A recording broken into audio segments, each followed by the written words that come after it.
Good evening and welcome to our guide to help you not just get through secondary school, but to really thrive and achieve your sole purpose. Our mission to ensure that every young person achieves GCSEs beyond their wildest imagination. This guide's been put together by a range of different staff right across school and includes lessons learned from previous cohorts, particularly those students that struggled to make the progress that they needed to do. So we are here to make sure that your best efforts pay off, even if as last year the unthinkable happens.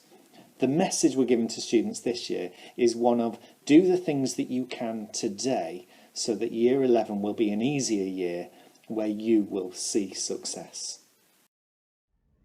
Good evening, I'm Mrs Morgan, one of the Deputy Head Teachers here at St Joseph's. I'm going to share with you some key dates, talk through how we target set and monitor student progress, and give some advice about how you can support your son or daughter in their learning and progress. So here are the key dates. Obviously the parents' evenings will be confirmed whether they are virtual or actually in school, coronavirus dependent, and here are the dates that your children will be bringing reports home throughout the year. A huge focus for us this year is to encourage all our students to become lifelong learners and take responsibility for their own learning and success. I think we all need to become lifelong learners, and the students have been told that they need to give 100% effort in every piece of work, and every piece of work matters. They've been told they need to build up the evidence of their ability and use any feedback they get from teachers to continually improve. They are in charge of their own progress. Yes, the teachers will help them and be with them every step of the way, but their attitude to learning and their effort will make a huge difference to their success. A lifelong learner will take responsibility for their progress and learning, and they're determined to be the best that they can be. That is my challenge for all students. Build your own success and evidence it in every piece of work you do by completing every piece of work to the very best of your ability. Every student should have a goal in life and what they want to achieve by the time they leave St Joseph's, and they may visualise their journey to that goal like the top image. However, in reality, to get to their goal is more likely to look like the bottom image. Things will get hard and things might sometimes feel like they're impossible, but with the right attitude to learning, with perseverance, resilience and hard work, they will get there. St Joseph's students are the best students in Bolton, even in the northwest of England, and I truly believe that. They are amazing and could have a brilliant future ahead of them. They've been told that they need to take responsibility for their own learning, progress and success. We will be with them every step of the way, but they've been told that they are ultimately responsible for their own success. I'm now going to discuss the tools that are used to help teachers, students and parents understand how much progress is being made and what to do to make even more progress. So I'll be discussing target setting, reports home and progression scales. Target setting for this academic is slightly different for the current Year 7s with the SATs being cancelled. But we use Fisher Family Trust to generate estimates in the form of probabilities based on actual performance of students nationally with similar starting points. For current Year 8, the primary Key Stage 2 score was used to determine the starting point and then calculate a target grade for the end of Year 11. For current Year 7, they are currently sitting CAT tests to identify strengths in ability. The Fisher Family Trust will use the results from these to generate targets for the end of Year 11. In order to monitor and support students, teachers are given an end of Year 11 target for each student, and we map back the expected progress at the end of each year to ensure that students are on track to achieve their target grade. We don't share these targets with students in Year 7 and 8 because we want them to focus on their learning and progress. Targets are also reviewed annually, so we feel that giving targets too early could cap their learning and progress. In Year 8, students have been put on a pathway which maps out the skills and knowledge they should be able to achieve in order to achieve their minimum target grade. These are blue, orange and purple pathways. Year 7 will be put on a pathway once the CAT tests are complete and targets are set. Students' work is assessed against their target grade, taking into account all work, including classwork, homework, and assessments. Students are encouraged to regularly improve their work in response to the feedback that they receive from their teachers. If a student is falling behind or not making expected progress, additional support is put in place in the form of intervention, and Period 6 may become compulsory for certain students to support them. Every subject has a set of 12 steps called progression scales that map out the skills and knowledge that students need to learn. These can be found on the school website and in the front of your child's exercise books. They help students and teachers judge whether the student is on target to achieve their target grade. It also helps students to understand what they need to do to improve their learning and progress further. This is an example of a science progression scale, and as I mentioned previously, your child will be put on a pathway that is most appropriate for their ability. The pathways are blue, purple, or orange. If you look at the top of this progression scale, you will notice the different colour pathways. For example, if your child is on the blue pathway, they should achieve up to and including steps 6, 7 and 8 by the end of the academic year to be on track to achieve their target grade at the end of year 11. If they were on a purple pathway, they need to achieve up to and including steps 7, 8, 9 and 10 by the end of the academic year. Parents do not need to know the indicative grades for each subject, but I thought I would show you this example to share with you how teachers ensure that they are reporting accurately and based on assessment skills. In this example, if a child achieved a step 7, that would be equivalent to a grade 4 in this particular subject. If they achieved up to and including a step 10, that would be equivalent to a grade 7 in this particular subject. What parents can do to help is to look at their child's report for any areas that their child needs to work on to improve. This is an example of a report. The subjects are down the left-hand side, and the next column is where we report progress in each subject. In Year 7 and 8, we report progress as expected progress, above expected progress, or below expected progress. The next column is the attitude to learning. This is reported on a scale of 1 to 4, with 1 being outstanding and 4 meaning that the student needs to improve their attitude to learning significantly. I always make it clear to the students that their attitude to learning is the most influential factor to their success. If their attitude to learning is outstanding, then success will follow. The column on the right is a target from the teacher to help them progress to the next stage in their learning in each subject. These are the attitude to learning descriptors that will appear on the back of your child's report, and I think it helps to understand what each descriptor actually means.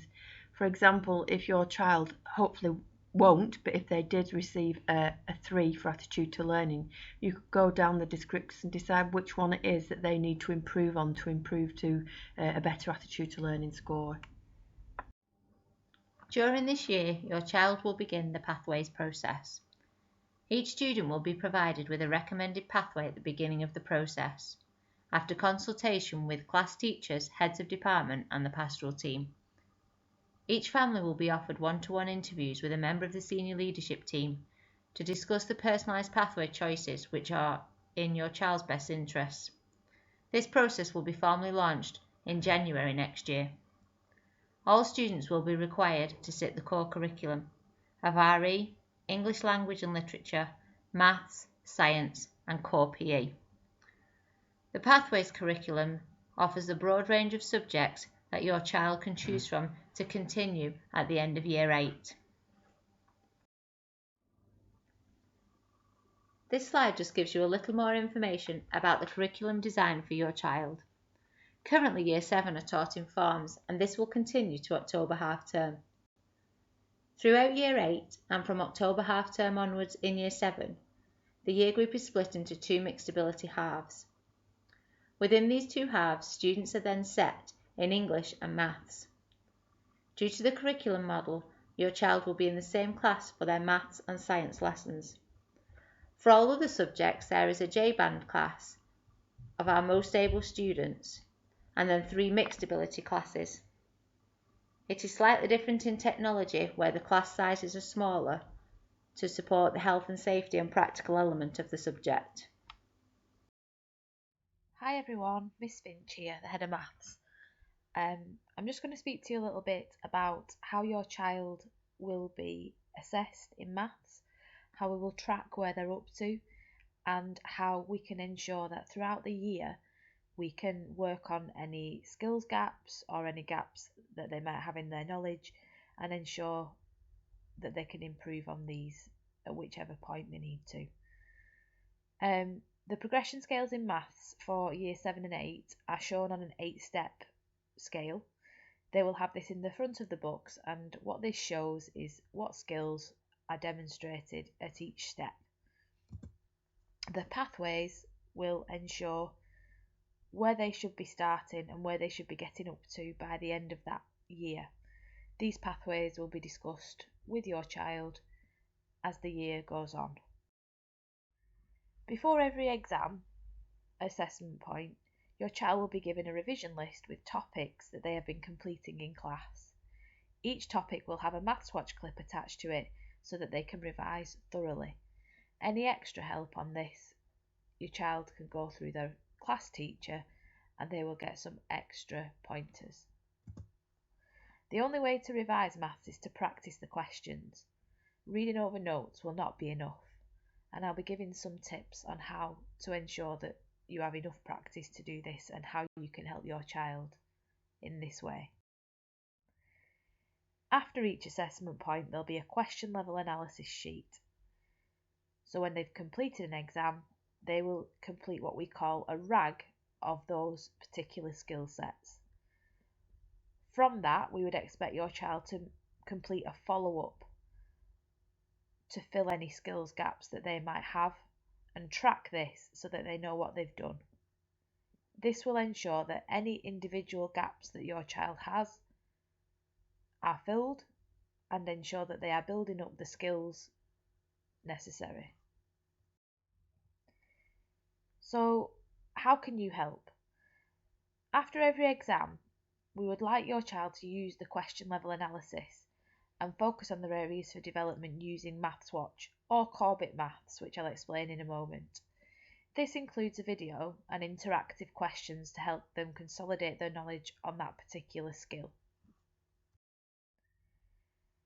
Corbett Maths, that I've just mentioned, gives us a handy 5 questions a day. This does say for GCSE, but these questions are really useful for anyone at Key Stage 3 wanting to consolidate some topics. The format is this, and there is one for every day of the year. Even using these for 15 minutes per day would ensure that your child is keeping the basic skills ticking over. I would suggest at Key Stage 3, the numeracy ones and the foundation ones are really good to use. How to use Mathswatch.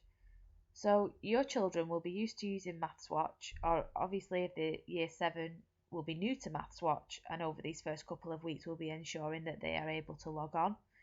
If there are any issues with logons, then your child just needs to see their maths teacher or Mrs. Asal in the maths department, and we can ensure that this password and username is reset.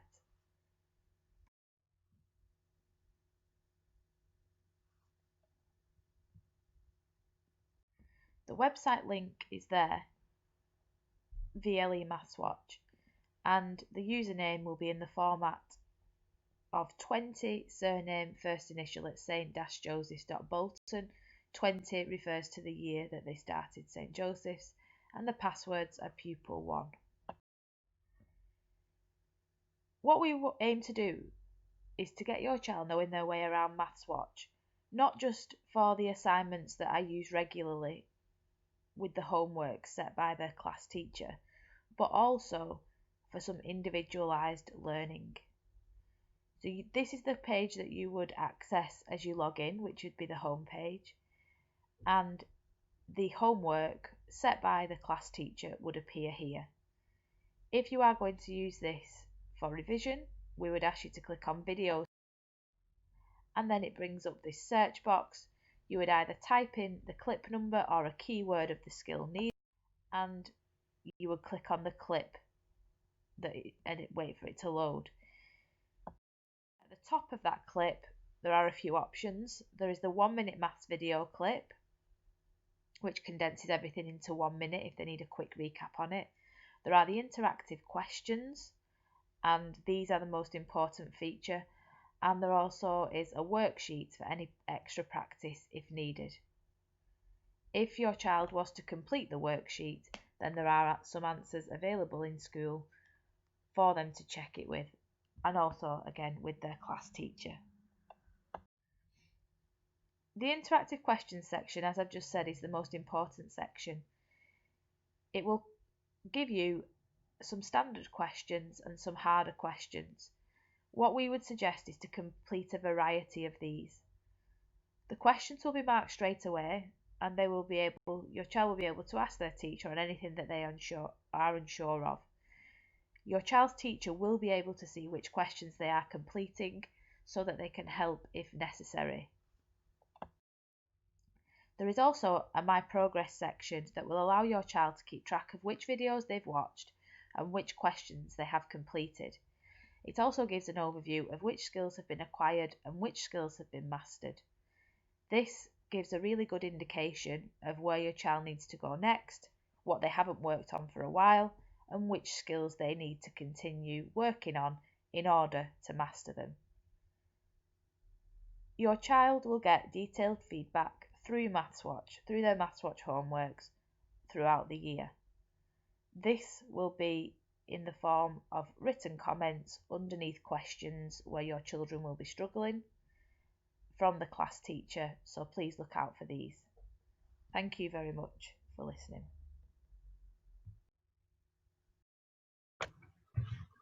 Good evening, I'm Mrs Wood, Head of English at St Joseph's.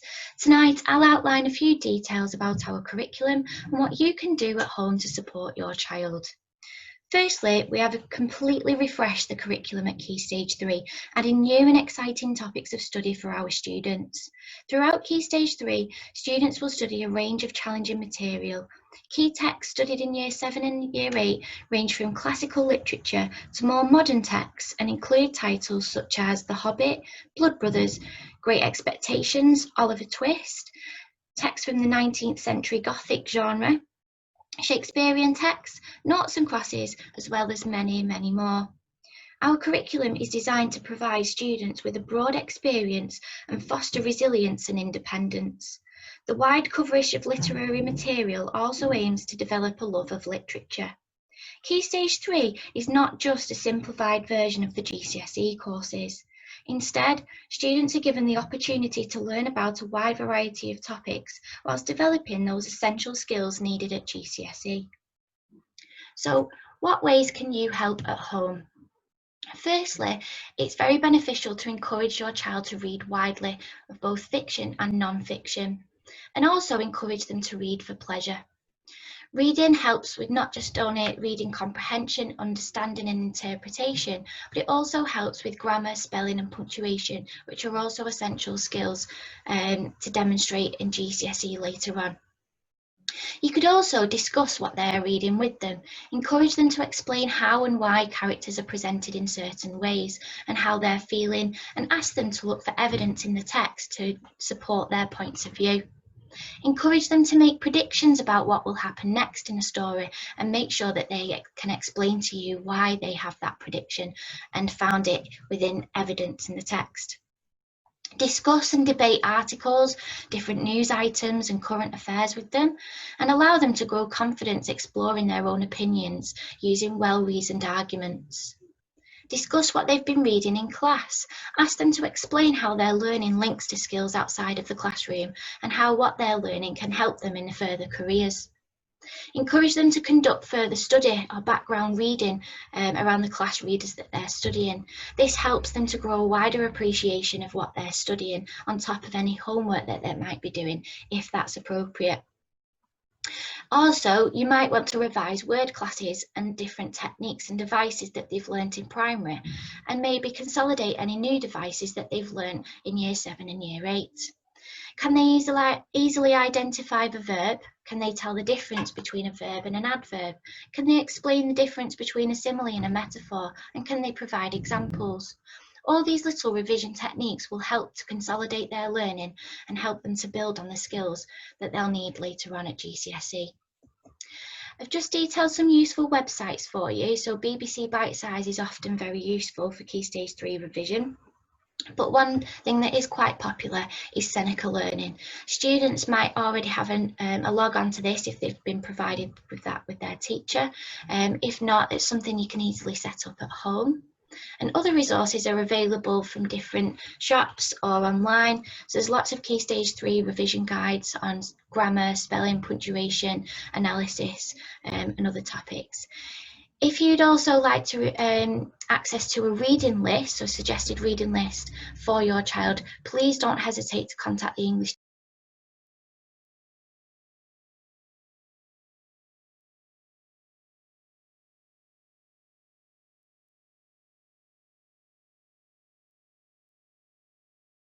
Hi, I'm Miss Miller, the Head of Science. In science, we operate a 5-year spiral curriculum, building on the foundations laid in primary school towards GCSE outcomes at the end of Year 11, and lay the foundations for many of our students to go on and study Science A-levels and other science qualifications post-16. This is the curriculum or programme of study for our Year 7 students. In half term 1, they start the year by studying scientific skills, and they will continue to develop those experimental skills throughout the year. So the skills of planning and investigation, carrying out the investigation, analysing and manipulating the data, and evaluating the scientific method that was followed and the results that have been gained. That is then revisited through each and every one of the topics that is studied in Year 7, 8, 9, 10 and 11. Because much of the GCSE that they'll sit in Year 11 is linked to those experimental skills and being able to apply them in different contexts. So that's a really important part of our curriculum and our teaching and learning. Programme of study for Year 8, and hopefully it shows what I mean by a spiral curriculum. So in half term 3 of Year 7, chemical reactions are studied. That is then revisited and built upon in half term 2 of Year 8, when students consider the periodic table, and again in half term 5 of Year 8, when they learn about additional types of chemical reactions. Our curriculum is sequenced like this to ensure progress by continuous retrieval of knowledge and prior learning, and building upon those foundations laid in earlier units. Here are some resources and websites that may support your child with their science studies. There are lots of workbooks and revision guides and things like that are available. This is a really common and popular one by CGP, and the product code and the ISBN number are listed there for you should you want to find it on Amazon or another retailer. Seneca is fantastic for science, both in Year 7 and 8 and as they begin their GCSE studies. ePraise doesn't just contain our links to homework tasks, but also links to other resources, including websites and specific videos to help your child complete a specific set of homework or prepare for a specific assessment. These other websites are very useful as well. So BBC Bite Size, they'll term Year 7 and 8 Key Stage 3. But it's very well catalogued and easy to follow. Oak National Academy also provides not just resources but full lessons. So if your child is struggling with a particular piece of homework, say on photosynthesis in Year 7, they would be able to find resources on Year 7 photosynthesis and watch a teacher deliver that lesson about photosynthesis should they need that little extra bit of support. And as always, any further advice or guidance can be sought from myself, Miss Miller, our Assistant Head of Science, Miss Balm, or your child's classroom teacher by email or through the school office. Thank you. Back to Mrs. Morgan again. Obviously, you've had a lot of information so far, and some students are expected to work independently at home as well as obviously in school. But sometimes I hear parents saying, but they say they don't know how to do it. So I've created a tick list here to help you help them, if you will. So the first thing, if they say they can't do it, look at the information in this PowerPoint. Ask your son or daughter to log on to ePraise and look for resources to help them there. There's usually lots and lots of resources there to help them. And you can use any of the following websites to help: Seneca Learning, which I'll talk to you a little bit more about on the next slide, Mathswatch, or BBC Bitesize. Seneca Learning is a brilliant study resource. It's a website packed with revision materials and it's mostly free. It covers up to 11 subjects for Key Stage 3 and 16 GCSE subjects. There's a hyper-learning link aimed at grades 7 to 9, so if your child is a high ability student, they should be aiming at that. Now more than ever, it's important that students develop independent study skills. Most examinations are now assessed by an exam at the end of Year 11. Key Stage 3 provides the foundations for the GCSEs, so that in effect they need to remember 5 years worth of learning just for that one exam. So I'm going to go through some study techniques that students should develop as soon as possible so that they're remembering all their learning as they go along and not saving it up to revise in Year 11. The first one I'm going to talk about is having a study timetable too, but they need to stick to it. This is an example of a study planner. I would advise that you sit down with your son or daughter and plan this together. Put in all the activities that they enjoy doing. For example, if they go to football training or gymnastics on a Tuesday, put that in first. If they watch a particular television programme each week, put that in too. After this, plan the study slots around these activities where they can complete homework and carry out independent study so that they are revising their learning and remembering their learning over the whole 5 years rather than saving it till Year 11. The next independent study technique I'm going to talk about is to read and summarise. Students get a passage of work to remember. It can be quite difficult if it's quite a large amount of writing. So if you just have a quick look at this is a science example about the reflex action in the nervous system. If they were to look at that, it would be very difficult to retain that information as it stands for some students. The first thing they can do to help them remember this information is to highlight the key words so that those are the words that they need to remember and make sense of in their own minds as they are revising. A step further, they could make a visual representation of those keywords. So for example, the stimulus, somebody puts their finger or sits on a drawing pin, the receptors take that message to the sensory nerve to say, ouch, that hurts. That goes to the central nervous system, and it's the motor nerve that carry it to the effectors to take out the response, to stand up off that drawing pin or take their finger away. The next example is the use of a diagram or mind map. It's an example of an English mind map of where to begin on Macbeth. So for example, around it's got all of the Macbeth characters, and then you could write the character traits in and then include famous quotes about the character here. This is another English example for English literature of a mind map, and it's a Fort of Mice and Men, and each of the branches that initially come off represent the act in the actual story, and then from that they can put things about the characters and the events that happen and perhaps the themes that come out in each act, and they can even put pictures in there that help them visualize and remember each scene.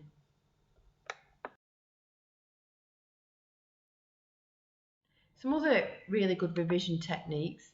One is a checklist of key questions. So as they're reading their notes, students can write out questions about the information they're reading and the answers. At a later stage, somebody else within the family can ask them those questions and check that they're getting their answers right. Those that they don't get right, they can revisit at a later stage. A really effective way of revising is to be able to understand something so thoroughly and teach it to somebody else. So if you are able to, please allow them to teach you something, even if you're not interested, because it will help them to thoroughly understand what they are teaching. Another revision technique is crib cards or keywords. Girls tend to like these. I know that is very stereotypical, but they like to organise things on a little crib card or keywords card so that they can visualise that and when they get into the exam. These are examples of the crib cards, or sometimes known as flashcards. Obviously these are examples that can be bought, but it's usually better if the students make their own so it's relevant to the courses that they're studying.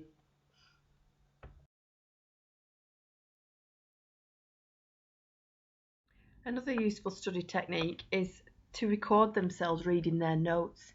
This really works for auditory learners, so once they've recorded themselves, they can listen to that clip at any time, whether it's on the journey to school in the car or on the bus or just while they're sitting at home. They can just listen to themselves reading the notes.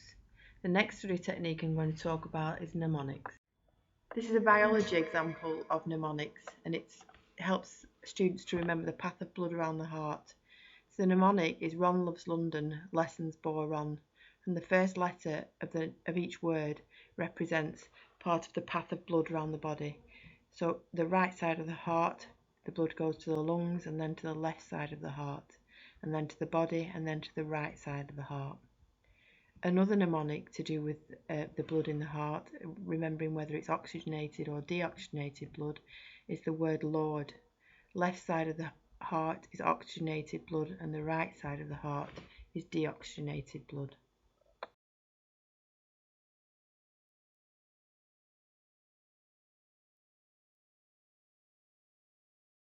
Another study technique is to complete past exam papers. Teachers will provide these on request, and also they can be downloaded for the exam board websites. Once they've completed the paper, they should use the mark scheme to check whether their answers are correct. Where they're not correct, they may need to revisit that area of study in that subject. They could practice extended answers and use the success criteria to self-assess. They could ask their teachers for something we call a waggle, which is what a good one looks like. So it basically provides a model answer for the students to achieve full marks. The most important thing is they do things with the notes. Don't just forget about them once they come out of a lesson. They don't just read them, they must keep revisiting and revisiting so that they're keeping and retaining the information and the skills and knowledge learnt so that they are fully prepared when it comes to the exam at the end of year 11. It might seem a long time away, but to remember 5 years worth of learning in year 11 is a tall order. They need to find their own revision or study style, and this will be in line with their learning style. Some children like to learn by doing, some by reading, and some by listening. They should turn off social media while they're studying so they're not tempted to be distracted, and it should be a quiet area with no music. We have lots of additional support in school if students are falling behind or finding something difficult. The CAT results will identify any gaps. We do have English and maths catch up. The SEN department supports any additional needs, and we have something called the bucket list, which is basically enrichment opportunities, and Miss Dugan will talk to you more about that later in the presentation. We monitor progress regularly and put an intervention in place if they are falling behind or finding something difficult. After every formal assessment, there's something called question level analysis, which identifies gaps in their knowledge in each particular subject area, so it helps them understand where they need to improve to take their learning to the next stage. Hi everybody, my name is Mr Cartwright and I am Head of Year 8 at St Joseph's. I'd just really like to reinforce how important your role is as a parent, a carer, a guardian in terms of supporting your child through their journey at St Joseph's. I've been very, very privileged to work in the pastoral department now for nearly 3.5, 4 years. and it's a very, very, very successful and strong pastoral department that does look after every aspect of your child's well-being and progress academically at the school.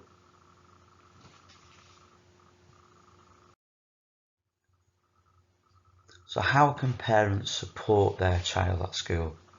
Well, first of all, we always ask if there's any concerns regarding any aspect of your child's performance at school, progress through school, any matter at all. Please, we do ask to get in touch with the school office, or even to go straight through to your child's form tutor, or even to go through to any member of the pastoral support team, and also Miss Dugan as head of year 7, Mr Hodgson as assistant head of year 7, and myself as head of year 8. You can always come straight through to us, whether it's email, whether it's e-praise, or whether it's just a phone call to the office, and we will do our best to get back to you at some point. We really do ask for your support and how important it is to reinforce the need for good attendance and punctuality. We are always looking that attendance should be at least 96%. That promotes a higher chance of your child achieving a higher GCSE portfolio of grades at the end of year 11. We really do appreciate the support from all of you in terms of attendance and punctuality. We'd also really like to push with people at home and parents and carers to encourage good study habits at home. Some of the really simple things really help children do their homework and do their revision and complete coursework, whatever it may be. Things like working in a quiet working space, somewhere at home where there's not going to be other people maybe coming in and out, siblings who are also doing their schoolwork, or if the television's on, somewhere quiet where they can concentrate and crack on with their work really. We'd also really appreciate if you can sit down with your child and actually create some kind of study timetable, and it might be that you build this around the activities that you do during the week.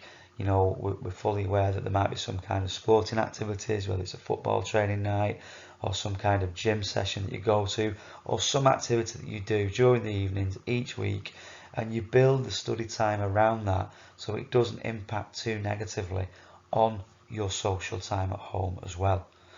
I think it goes without saying that the distractions are always there as well, in terms of mobile phones, iPads, tablets, Xboxes, PlayStations. We really do ask that no electronic devices are near the child when they're doing their homework or their coursework at home or their assignments, just to make sure that that distraction is not there, that temptation is not there, and to lose focus really, and to encourage and promote good learning throughout school.